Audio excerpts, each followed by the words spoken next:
This is Tico Trent, aka Internal Sadist, and this video is going to be about science.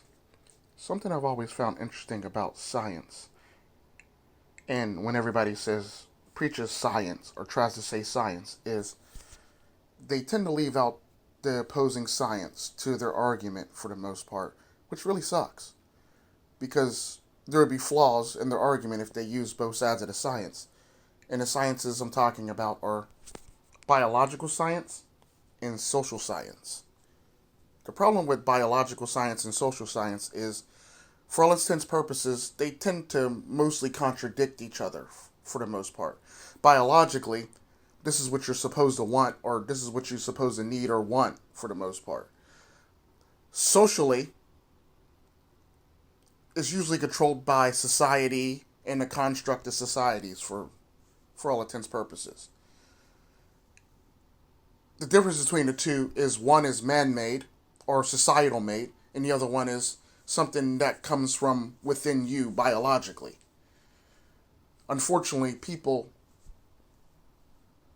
try to avoid the other one so they can make their point valid or make their point known, when in fact that they both contradict each other quite often.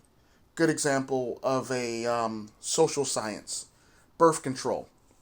When a woman's on birth control, she tends to want a man that she wouldn't want if she wasn't on birth control. On top of that, it tends to change.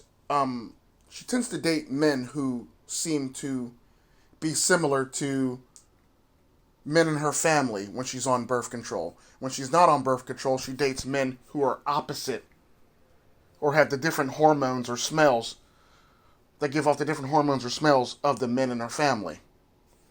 One's biologically, one is social. And this is what people seem to this is what people seem to misinterpret or misunderstand when it comes to the sciences. And the problem with science is it changes and it varies based on, is it being brought on socially or is it being brought on biologically? Unfortunately, they're not willing to tackle those issues. Here ends this video. I digress.